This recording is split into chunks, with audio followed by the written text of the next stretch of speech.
mindset and self-care. The reason I wanted to do this extra training on top of what we covered last week is that a few mindset blocks came up for some of you and for the other people participating. There were 30 people in total participating, which was so cool.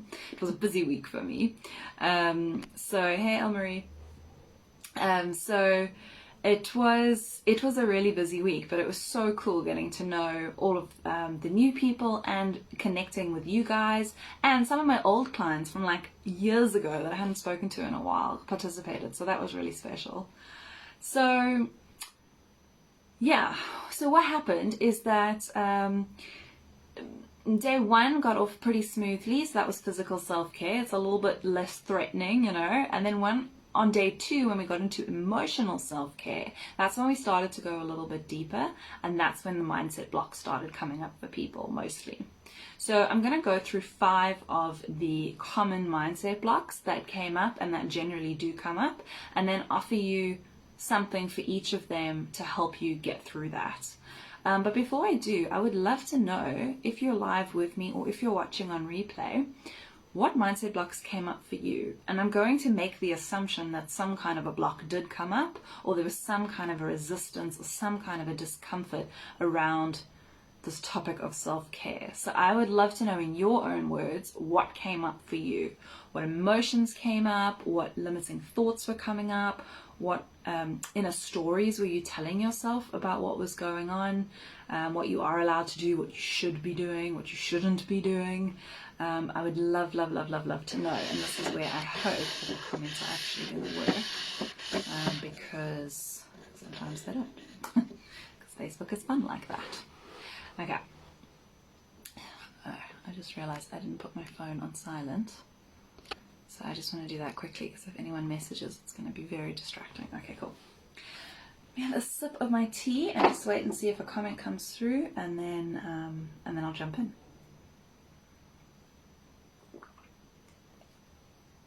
Oh my god, you know when you realize you're really thirsty? I could have downed that entire cup, but I'm trying to pace myself. I did not drink enough water today. Physical self-care. Okay, I don't see any comments coming up, so hopefully it's just because nobody's commented. I'm just going to refresh in case. Okay, no.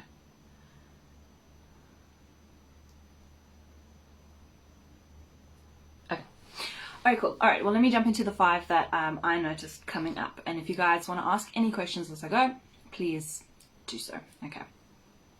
So, the first thing that came up the most, I think every person that had a block said this one, is self-care feels selfish.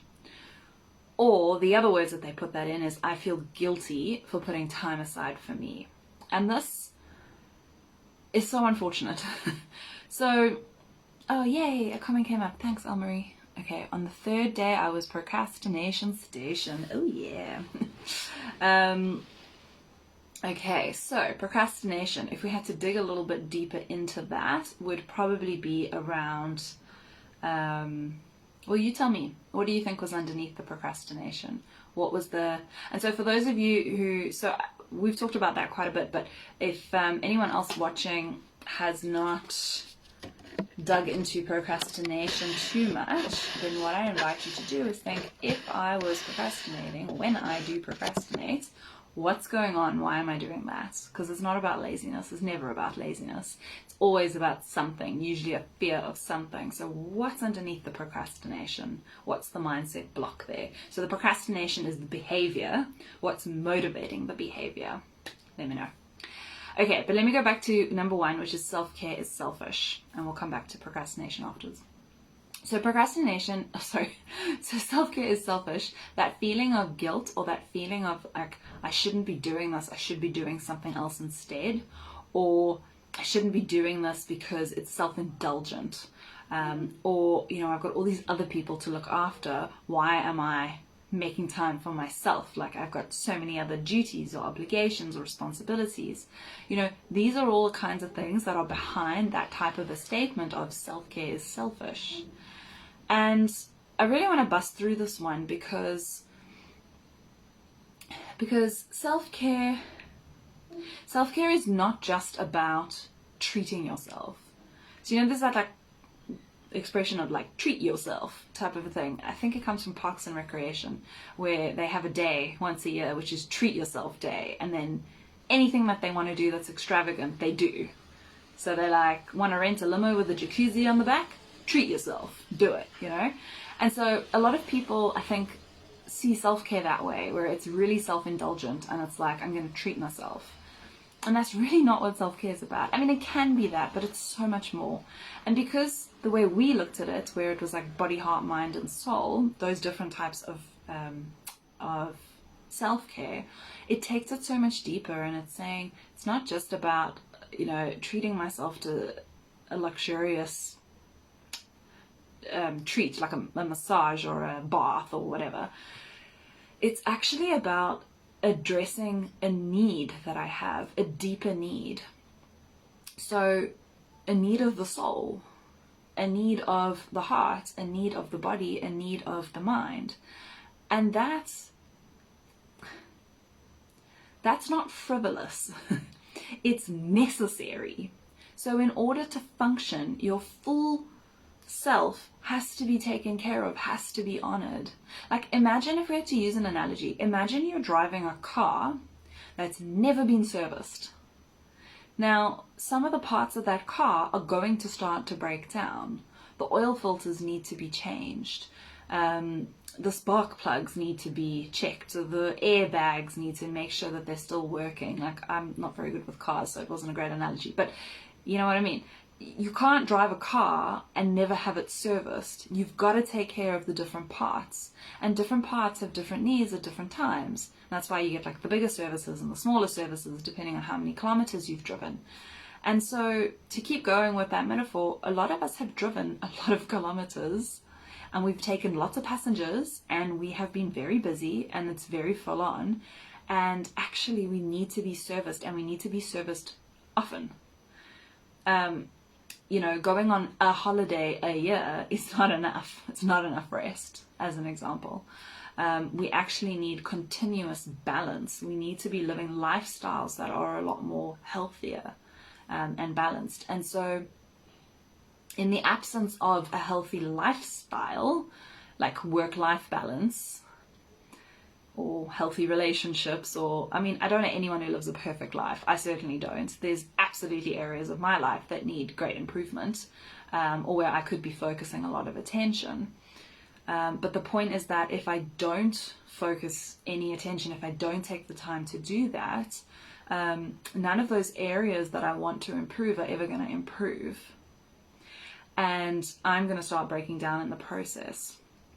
So it's about being consciously aware of what our needs are and doing something to fulfill that need. Because when we are serviced, when we are taken care of, then we have capacity to do that kind of stuff. You know, so for example, if I'm unhappy with a relationship in my life, it's very hard to go and work on that relationship when I'm running on empty. To use the car analogy, if I want to go on a trip, let's say, you know, to Platt, that's quite a long journey. I can't go on that journey if I don't make sure the oil's been filled up and there's petrol in the car and the tires have been pumped up. You know what I mean? Like, so we have to take care of ourselves, and we have to make sure that we are energized enough and have at least a bigger capacity, if not running at full capacity, but a bigger capacity, so that we can tackle those things. Like, we're all on this quest to live life authentically, to be brave, to be who we are. That takes a lot. So we have to do the work. So to come back to that number one mindset block of self-care is selfish, self-care is not selfish. Self-care is about making sure we are running well so that we can run our lives well. And that includes being there for other people and working on our relationships and finding, you know, a vocation or our passion in life, or all of those good things that we want to do, you know, by living our best lives. They require a lot of energy, they require a lot from us. So we have to practice self-care. It's not selfish. And in terms of people that have a lot of responsibility and they feel like practicing self-care takes them away from those responsibilities. It's the same thing. Like that quote I shared on the first day of the challenge, give people the best of you, not what's left of you. The quality of your giving is going to be so much better if you fill your tank first, fill your cup first, actually take care of your own needs as well. And it's not either or. It doesn't have to be you or everybody else in your life. It can be both.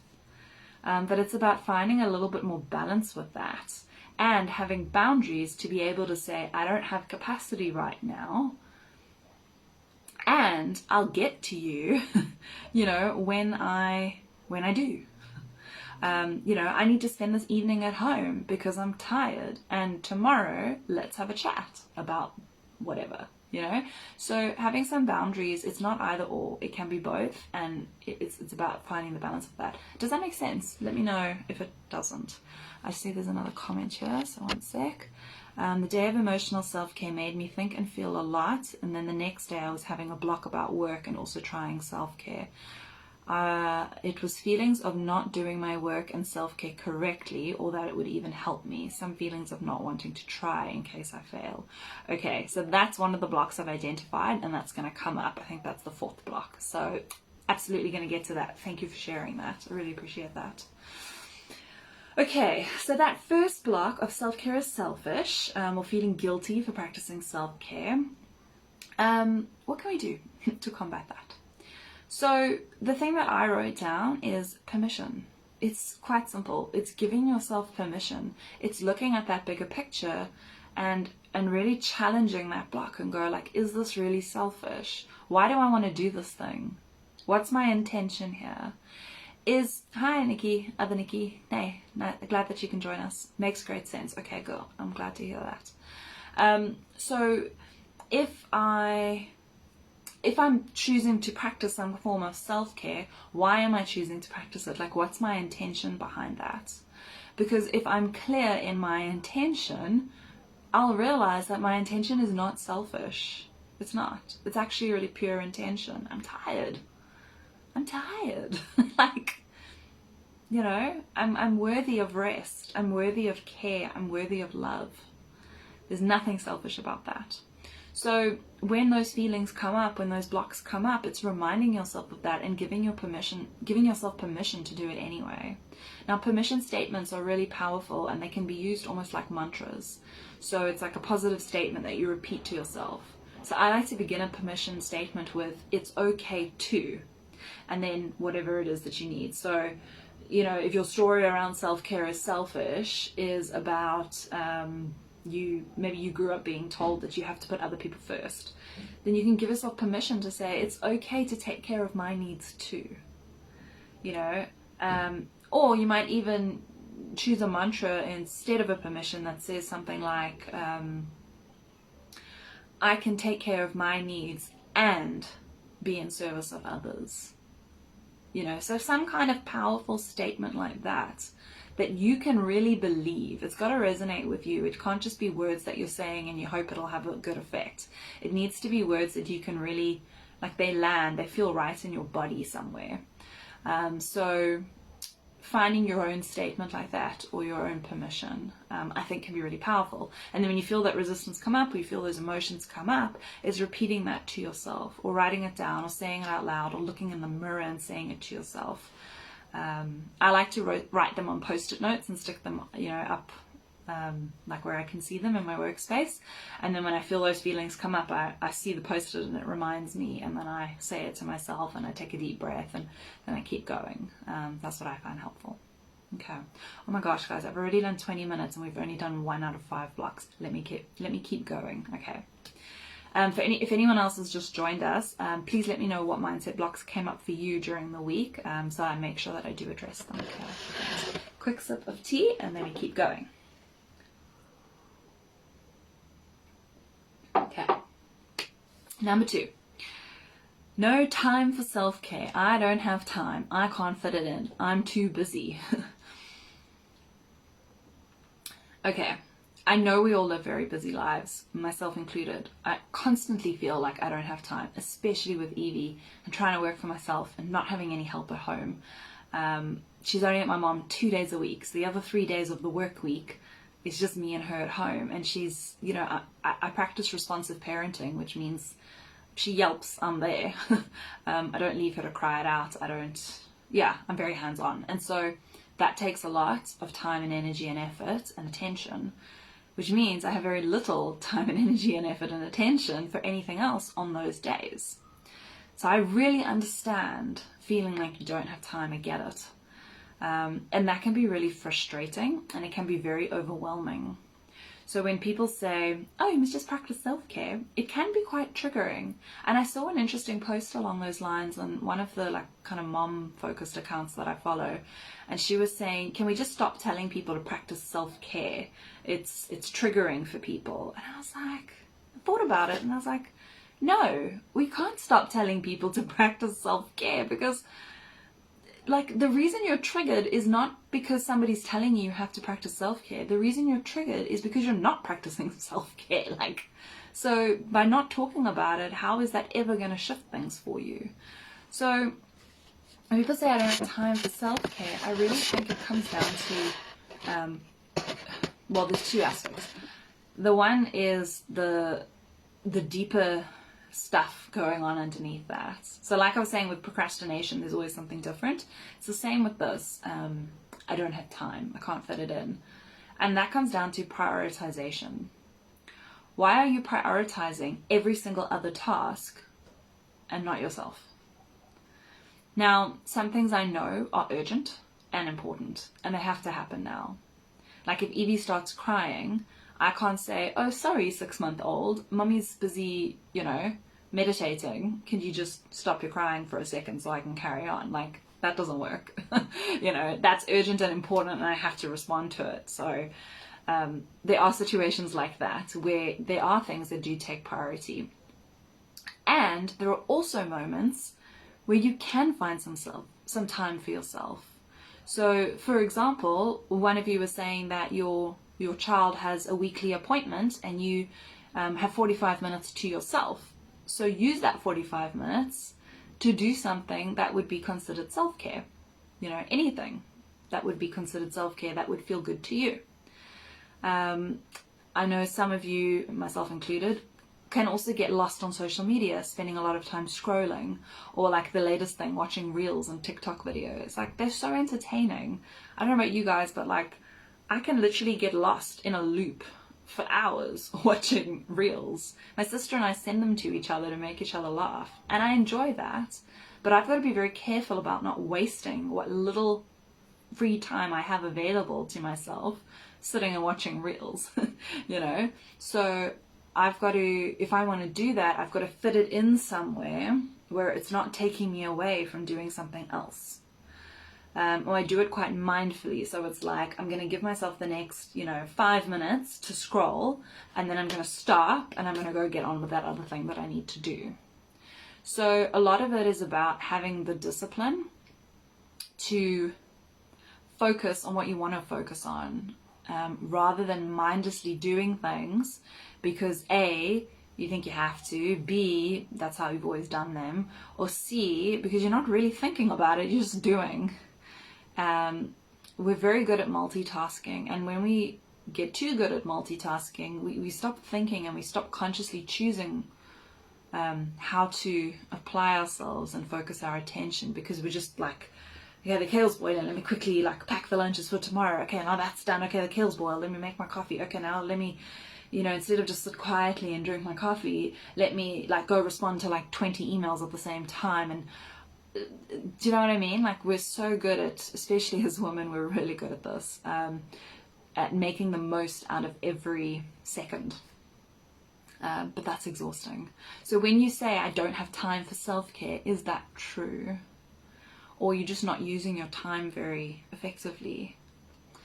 Yeah, so I think prioritization is a big part of it, and it's having the discipline to say, I have 10 minutes available, rather than go do that thing that's going to numb me out and make me feel nothing for a while, like, let me go do this other thing that's actually going to make me feel better. Because also a lot of the time, the things that we choose to do don't really help. They distract us from real life. They distract us from the overwhelm that we're feeling. They distract us from the stress and the worry. And that's why we go do them. It's like a mild form of taking drugs. Do you know what I mean? Like we all get addicted to some form of escapism. But is that really filling your cup? And if it is, great. And if it's not, then what could you be doing instead? So having the discipline to do that. And something that can be a really useful tool to help you with this is time blocking. So it's looking at your schedule and literally scheduling in time to do things. So if you're a bit more of a fly by the seat of your pants type of person, which is a bit more like me, I'm a bit of a combination. But if you are like that, you could literally, then you're just grabbing the time. Sorry, if you're a fly by the seat of the pants type of person, you're just grabbing little pockets of time as they come up. If you're someone who likes to be a bit more structured, you could literally schedule the stuff in and be like, I've got an hour where that's all to myself, on a Monday at, 4 p.m. And that's non-negotiable. That's me time. So everything else I plan around that, that kind of a thing. So that can be a really effective way to try and fit it in. And then also you can, so I know I've just said about being more mindful and slowing down, but you can also stack things on top of each other. So if you need to do the dishes, but also you love listening to podcasts, do those at the same time. If that's going to help you feel better. But if it's going to add to the overwhelm, then don't. Pick one and do that one. So it's also like there's no best practice. There's your best practice, what's best for you. And you know yourself best. So you've got to decide. I hope that makes sense. Okay, so number 3 is this rule that a lot of us have that says, when I complete the stuff I don't enjoy doing, then I can do the stuff I want to do. So it's like, I can't have fun until I do my chores first. First I got to do the stuff that needs to be done, and then I can go do the fun stuff. Let me know how many of you feel this way. If you're watching live or if you're watching on the replay, let me know if that resonates for you. Because I used to have this a lot, and I've been consciously challenging it for myself. So it's this thing of like, I've got to get all the admin done first before I can do the fun stuff. And I'll give you an example of that. On a Friday, Grey's Anatomy comes out, the new episodes. I'm still watching Grey's Anatomy 18 seasons later. Probably the only person. Anyway, so every Friday a new episode comes out. And I used to be like, well, first I need to do all my work, or first I need to tidy the house, or first I need to do, whatever. Then I can reward myself by watching Grey's. And now I consciously choose to say, Nikki says that's me. Okay, cool. So yeah, me too sometimes. So now I consciously choose to watch Grey's first, and I go, I'm going to eat my breakfast and watch Grey's at the same time, and I'm going to do that before I take care of anything else, because what a rebel. And I mean, why shouldn't we? I guess the fear is that you'll get so caught up in having fun you won't go back and do all the stuff that needs to be done. But wouldn't filling yourself up with good feelings give you the energy to go do the things that are hard work? Why would you drain yourself by doing all the hard work and then not having any energy left for the fun stuff? Is another way to look at it. So I think we can really just start challenging this stuff. And a great exercise to do, which I think I did share in the challenge, but I want to bring it up again because it's so good. It's an exercise by Martha Beck, who's a world-renowned life coach and author. And she says we need to begin to spend less time doing the things we don't want to do and more time doing the things we do want to do. She's quite fascinating, actually. I listened to a podcast episode where she was talking, and she said when she was 29, she spent an entire year just saying yes to things. And so it was like, do I want to do that? No. Okay, then I'm not going to do it. Do I want to do that? Yes. Okay, then I'm going to do it. And her whole thing is that she had to do that with absolute integrity. So she wasn't allowed to lie, not even with her face. So if somebody said something and she thought something about it, you could read it on her face. She was brutally honest. And she said like her entire life just came crashing down around her. She lost relationships, her marriage fell apart, like all these things happened. But then she discovered the truth of who she is. And she started living that because she had to, because that was the rule for the year. And so whilst everything came crashing down, she said the life that came crashing down was not the life she actually wanted to be living. So it was okay, even though it was hard. Sorry, something driving at my head. Even though it was hard, it was the best thing for her. And now she lives so authentically, and she's raising her children to do the same. Or she's quite a bit older. She's raised her children to do the same. And I just found that so fascinating and inspiring. A bit like the Jim Carrey movie, Yes Ma'am, where you just have to say yes all the time. But I think for her, the whole point is that she could say no. She had to, because that was the rule and she wanted to do it with integrity. So she said a way that you can begin to do that for yourself now, that's not so extreme, although you could obviously go the extreme route. But if you wanted to do it a little bit more incrementally, she said you just make 1 degree turns. And so how that looks is you make a list at the beginning of the day of all the things you have to do today that you have to get done. And you pick one thing on that list that you really don't enjoy doing. And then you make a list of all the things you love doing, and you pick one of those things. And you spend 10 minutes less doing the thing you don't want to do, and 10 minutes more doing the thing that you do want to do, that brings you great joy. And she said every day you start adding to that, and you start adding to that, and you start doing less and less and less and less of the things you don't want, and more and more and more and more of the things you do want, and you see how things start to shift around you. What a cool idea. So let me know if you're excited about that, and what is something that you would love to spend 10 minutes less doing. For me, it is domestic chores. I hate domestic chores. And unfortunately, they have to be done. But, you know, how could I challenge myself to do them faster, or to share the load a little bit more? Something to think about. So let me know for you, what's something that you could spend 10 minutes less doing? And what's something that you would like to be spending 10 minutes more doing? So like, I actually forgot that during lockdown I used to colour in a lot, those adult colouring books. I haven't done that since lockdown, like hard lockdown, and I loved that. I used to listen to podcasts and audiobooks while colouring in, and it was so relaxing.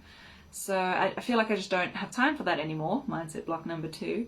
But really, I probably could find some time for that, even especially in the evenings, or when Edie's napping, or that kind of thing. So that's something I would love to be spending a bit more time doing, because it's just for fun, and it's about being mindful and like slowing down a little. It's relaxing. So that's an example. And like cooking, I love cooking, and I'm not cooking so much anymore, because it feels like this mad rush at night to get her to bed, and then it's like, oh, now I don't feel like cooking. So we just don't eat properly, you know. So that's something I would love to be spending more time doing. But I don't want to be doing the washing up afterwards. So there's a bit of negotiation that needs to happen there. Anyway, so begin to challenge this whole idea of I have to complete the tasks I don't want to do first, then I can do the fun stuff. And like, switch that around and go, why not? Let me energize myself with some fun and then go do the stuff that's harder. Makes sense to me, at least. Let me know about you. Okay, we're getting there.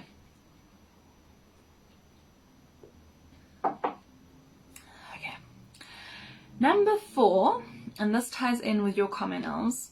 Number 4 is this mindset block of self-care won't help. It's not going to make a difference. And the way you phrased it in your comments was a feeling of not doing it correctly, or that it's not even going to help me. So let me just not even try in case I fail at that. And I totally get that. And you're not the only person that came up for last week. So this idea of, well, what's the point? It's not going to make that much of a difference anyway. Or I'm so overwhelmed and stressed. How is 10 minutes even going to help? Or I can't even properly apply myself to those 10 minutes, so why bother? Let me know if that came up for anyone else. So again, we have this inner need to do things perfectly. And one of our months, one of our modules, we look at that in a lot more detail. I think it's still coming up for everyone who haven't got there yet. But in one of the months, we're going to be looking at that driver, it's a TA term, driver, which is be perfect, this need to be perfect all the time. Now, I really resonate strongly with that because I used to have quite a strong be perfect need in me, and I've managed to do a lot of conscious work around that so that I don't try and be perfect all the time. And a mantra that really helped me with that is progress over perfection. So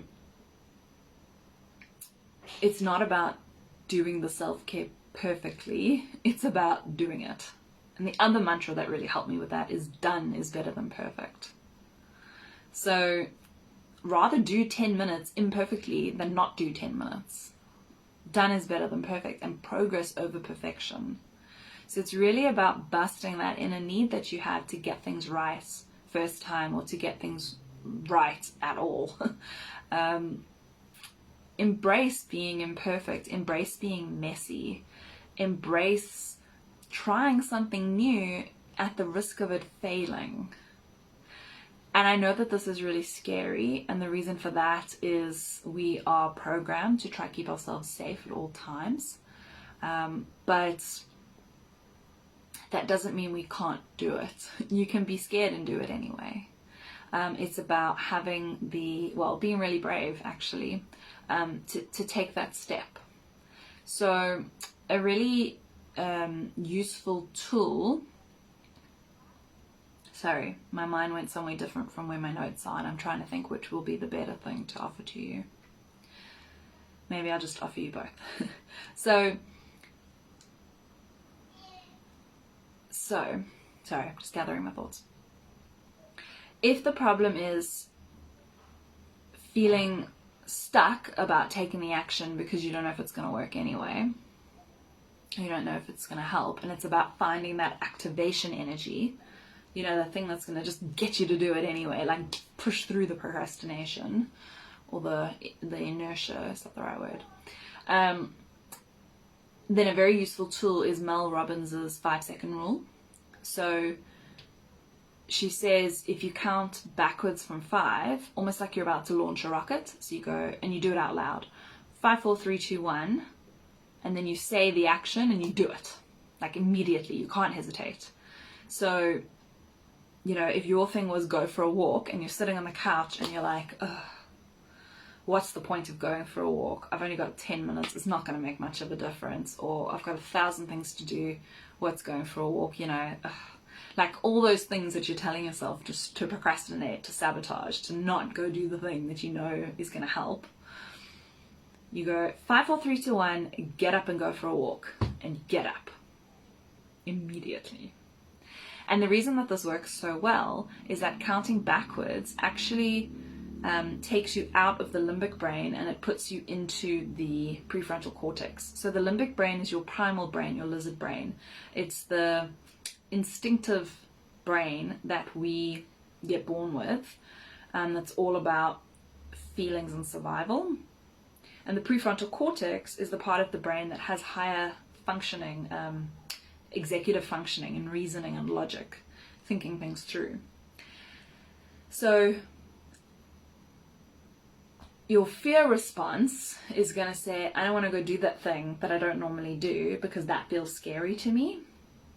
And so you don't do it and you procrastinate.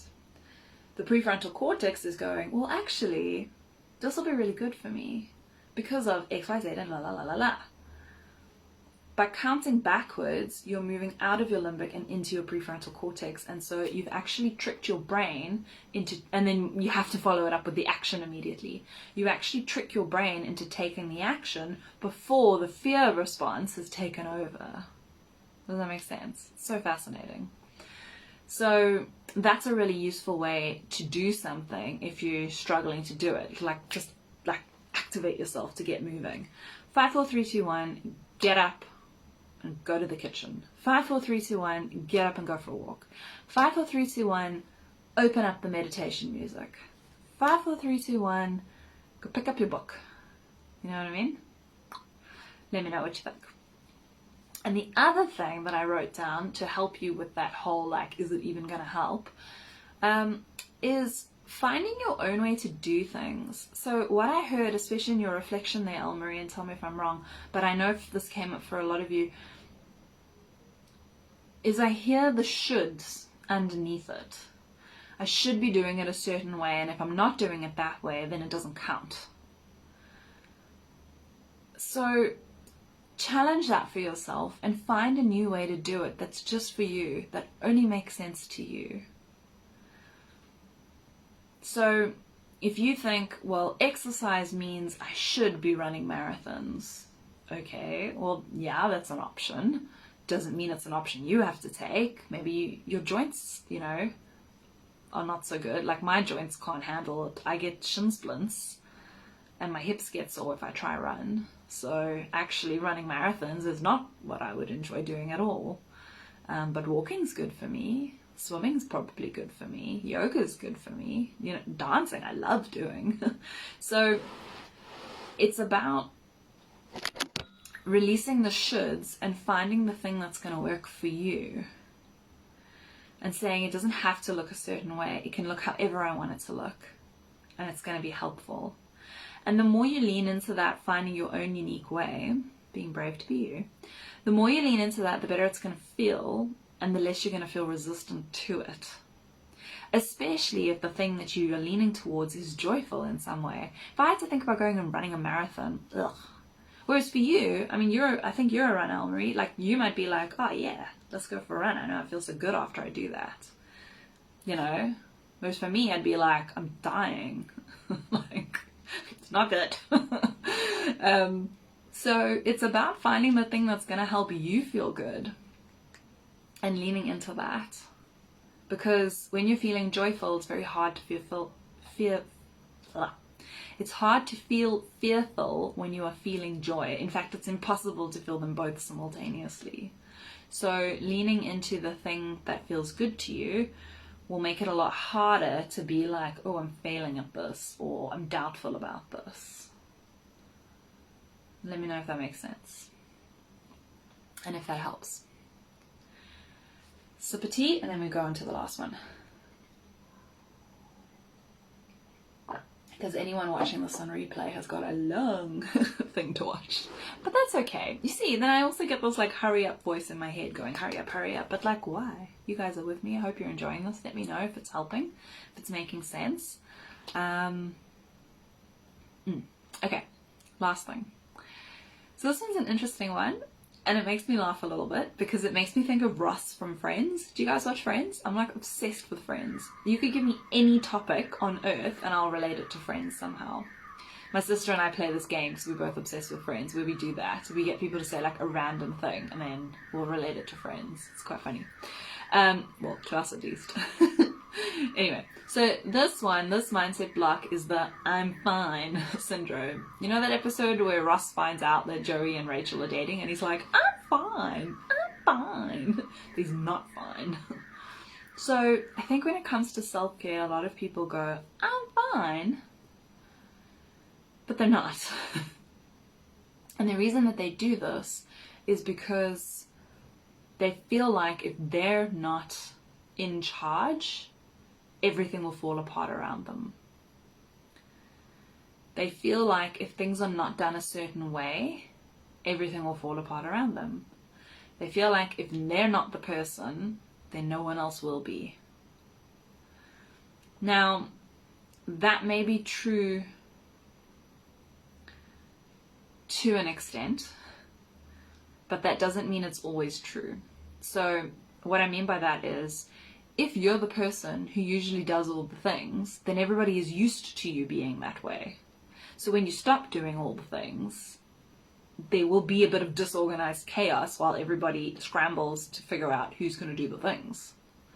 And that's going to be a little bit messy and uncomfortable.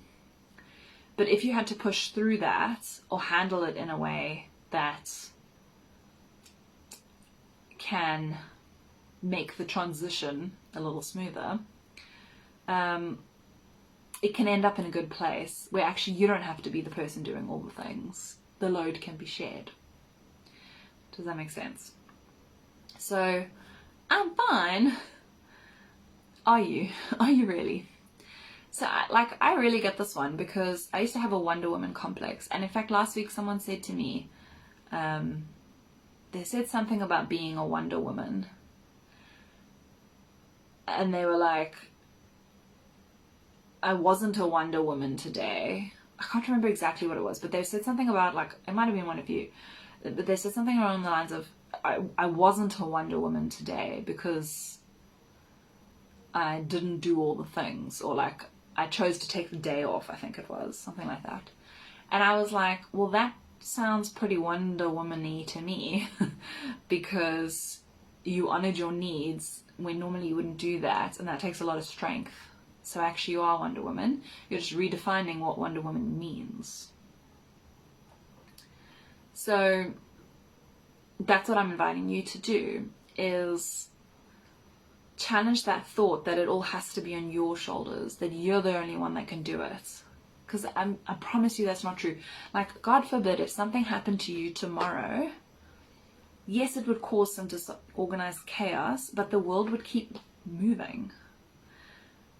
And I mean, it's horrible to think, but it's true. Like, life would keep going. People would figure it out.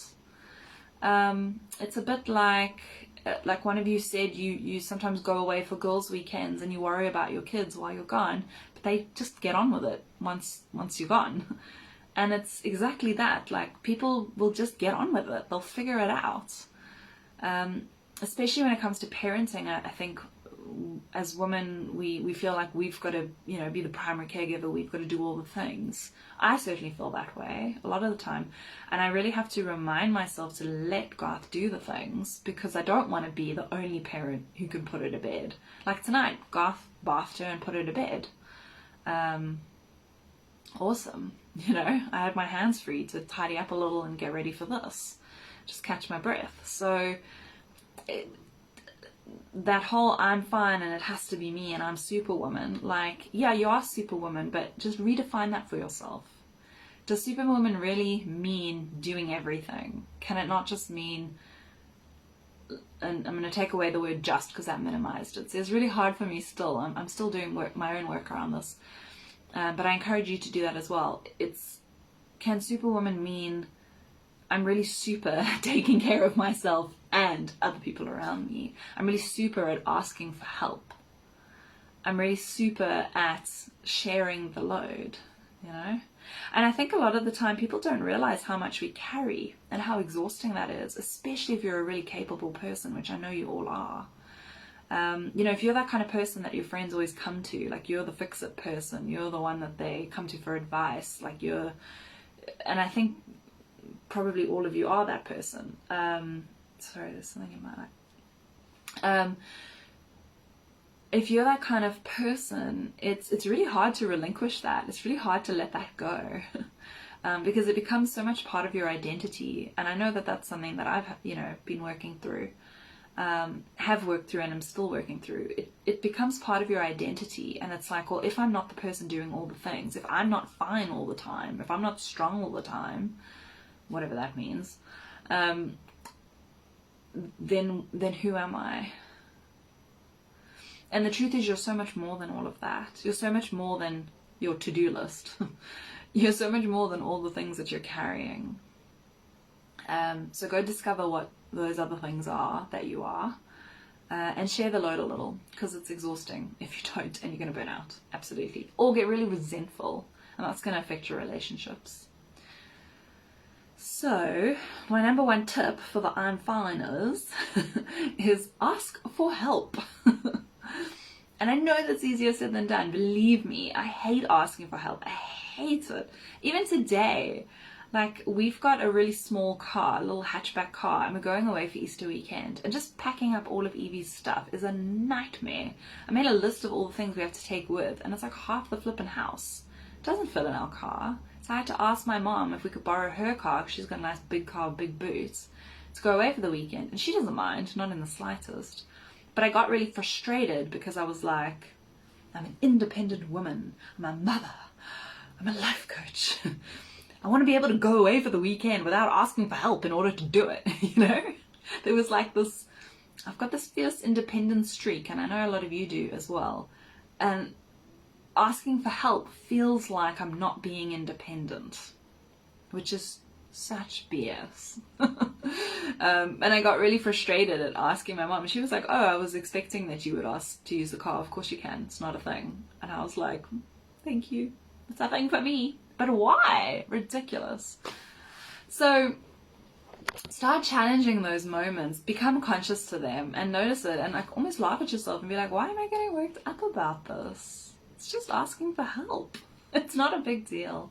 And 9 times out of 10, people are happy to help as well. So yeah, my tip for the I'm Finers, the Superwoman complex, is ask for help. It's okay. Give yourself permission to. See what comes up for you. It could be really interesting.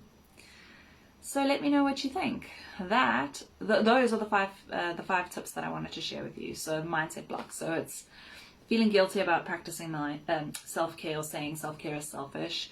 It's I don't have time, busting through that, which is about prioritization. Yeah, and being careful about where you focus your attention. It's the I can only do the fun stuff once I've done the not fun stuff. Challenge that, flip it around. Why not? Go wild. Nobody's gonna tell you off. Number 4 is that belief of, well, it's not gonna make much of a difference anyway, so why bother doing it? Or if I can't do it right or perfectly, then I'm not gonna bother trying.